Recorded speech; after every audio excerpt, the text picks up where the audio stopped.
के भारत माता।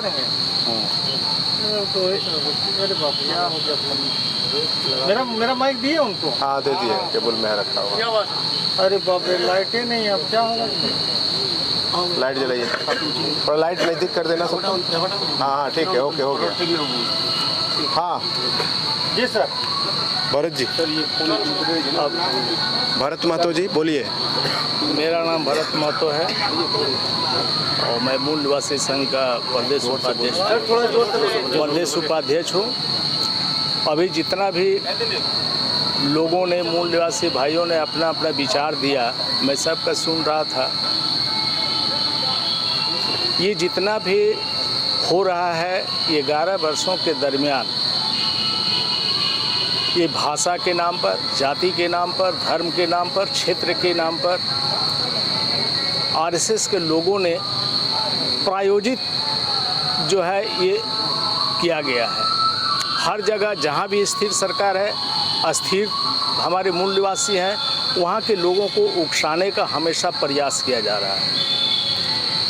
जहाँ तक कुर्मी समाज का जो ये आंदोलन हुआ, बहुत लोगों ने कहा कि आदिवासी में उनको माने था नहीं था। मैं एक बड़े विद्वान आदमी के साथ मेरी दोस्ती थी, जो रिटायर्ड टीचर हैं, प्रदेश के सेक्रेटरी रह चुके शिक्षक संघ के। हमने कहा कि सर इस तरह का आपका जो आंदोलन चल रहा है, क्या इसमें क्या है? बोले मार साहब, 1931 की जनगणना के दौरान इन लोगों ने खुद लिख कर दिया है कि हम एसटी नहीं हैं। ब्राह्मणों ने इन लोगों को बरगलाया कि तुम एसटी क्यों बनोगे, तुम तो ऊंची जाति के हो, तुम अच्छे कुल खानदान के हो।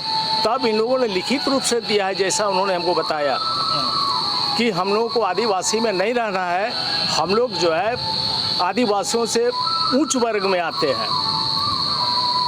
दूसरी बात है कि जैसे कहे कि 70 वर्षों से आपने कहा लड़ाई चल रही है, इस 70 वर्षों के मुझे 67 ईयर्स ओल्ड हूँ, मैं कभी कुर्मी जाति को आदिवासी में सम्मिलित होने का संघर्ष देखा ही नहीं। ये 10-11 साल के अंदर ये संघर्ष हो रहा है। जब से भारत में हमारी सरकार जब बनी है आरएसएस की, तब से ये संघर्ष चल रहा है, ये प्रायोजित है। इसके पहले कभी कुर्मी जाति ने आदिवासी बनने का कभी कल्पना ही नहीं किया, न कभी उन्होंने आंदोलन किया।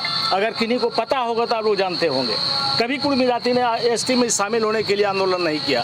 फिर अभी अचानक ये 5-10 साल के अंदर जो संघर्ष चल रहा है, इसके पीछे क्या साजिश है, आप लोगों को, हम लोगों को, सभी बुद्धिजीवी वर्ग को समझना चाहिए, सोचना चाहिए कि किसके इशारे पर ये सारा आंदोलन चल रहा है, इसका फंडिंग कहाँ से आ रहा है। ये सारा फंडिंग आरएसएस के लोग कर रहे हैं, आप लोगों को पता नहीं है तो आप लोग पता कीजिए। जितना खर्च हो रहा है, जितना फंडिंग हो रहा है, सारे सनातनियों का दिया हुआ फंडिंग है। और इस फंडिंग से ये लोग हमारे देश की, हमारे जो ये झारखंड की सरकार है, इसको अस्थिर करने का प्रयास है और हमें जातियों के बीच में बांटने का प्रयास है। ये कुछ नहीं है, ये आंदोलन नहीं है, यह प्रोजेक्टेड आंदोलन है और हम लोग को जातियों में विभक्त करने का, बांटने का प्रयास है और कुछ नहीं है। समाधान बताइए। समाधान बताइए। समाधान यही है कि हमें इस पर एकजुट रहने की ज़रूरत है। उन लोगों को जो मनसा है उसको हम लोग को पूरा नहीं होने देना है। जितने भी हम लोग एसटी, एससी, ओबीसी भाई हैं, सभी हम लोग एक हैं, एक रहेंगे। यही हम लोग का एकमात्र रास्ता है। किसी के कहने पर, बहकावे पर हमें नहीं आना चाहिए। अगर हम भटक जाएंगे तो फिर हमारा जो है आपस में लड़ाई मणिपुर जैसा यहाँ भी हो जाएगा। हम वैसा नहीं चाहते हैं और उसमें लड़ाई होगी तो कौन मरेंगे, कटेंगे? हमारे एसटी, एससी, ओबीसी के भाई ही कटेंगे, मरेंगे, उनका जान माल की क्षति होगी। इसलिए हम लोग वैसा काम नहीं करें। हम लोग को वैसे बुद्धिजीवी वर्गों के साथ बैठ करके इसके समाधान निकलना चाहिए। और कहाँ तक इन लोगों की सच्चाई है कि हम लोग कुर्मी थे और अभी नहीं है, हमें शामिल करना चाहिए। इस पर वास्तव में जांच करनी चाहिए हमारे लोगों को, तभी करना। सर, आदिवासी का मतलब हुआ, जैसे हम कुछ कुर्मी लोग जो आंदोलन कर रहे थे, उन लोगों का कहना था कि भाई आदिवासी मतलब जो आदि काल से वास कर रहे हैं।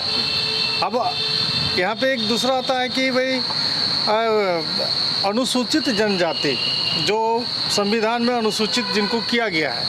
अब बात ये होता है, ये लोग उदाहरण देते हैं कि भाई आसाम में जो यहाँ से संथाल मुंडा गए उनको आदिवासी का दर्जा नहीं मिला, एसटी का शेड्यूल ट्राइब का दर्जा नहीं मिला। कहा है? क्योंकि उन लोग काम करने गए थे।